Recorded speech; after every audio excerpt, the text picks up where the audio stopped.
With my kind of reaction, back at it with another reaction. The We're gonna be talking lockpicking about lawyer, and sometimes a seemingly insignificant design choice can have a massive impact on a lock's security. And speaking of that, right, I just want to say, right, I realized that at the end of the day, the lock that you pick really does matter. And I feel like, we're going to break that down today in this video because my man's right here is going to demonstrate why it's so crucial for you to pick a good lock. And that's the case with this ABIS Model 158CS Supercode Combination Padlock. It's a lock that I believe is only sold in Europe. Now, many locks with this multi-wheel configuration have a spring-loaded bar or plate that runs behind the wheels. You can see that part in this mechanism that I took out of an old key lock box. Normally, I would take a Covert Instruments notch decoder, slip it in between a code wheel and the lock body, and use the notch to grab onto that bar and pull it into the back of the wheels. That gives me enhanced and unambiguous feedback as to what's going on in the lock and how to decode it. Now, in my opinion, ABIS messed up on this lock by using a spring that is far too powerful. That means I don't need the notch decoder to pull that bar into the wheels because the spring does it for me.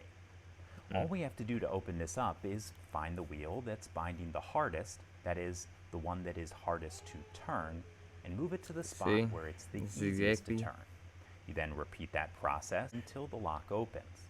It's probably not the fastest way in, but it is more than fast enough for practical entry, and it has the added benefit of not requiring any tools.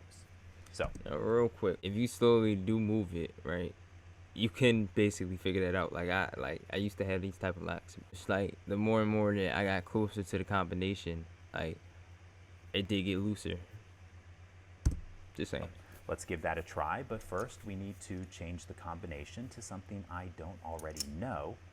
We're going to do that by putting this into change mode. Then with the wheels facing away from me, give them a good scramble. The heck?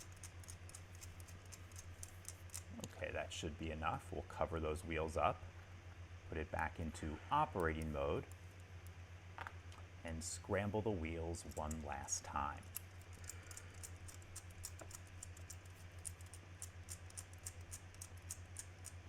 Okay, I now have a lock to which I do not know the combination.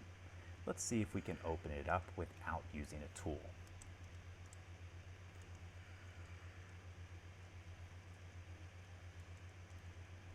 Just going through each wheel, looking for the look at this. Nobody never would have thought about this.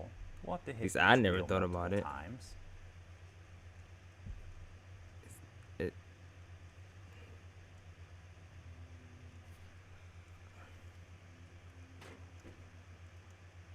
It's shimmying it and right open. Look at that. Open. 4772. Okay, folks, like I said, it's not the fastest way in, but it is more than fast enough to be practical. And that's not a problem just for the obvious reason, but also because it shouldn't be possible at all. A little, seemingly insignificant thing like a spring that is slightly too powerful makes us vulnerable to one of the most simple attacks there is. In any case, that's all I have for you today. If you do have any questions or comments about this, please put them below. If you like this video and would like to see more like it, please subscribe. And as always, have a nice day. Thank you. That's then.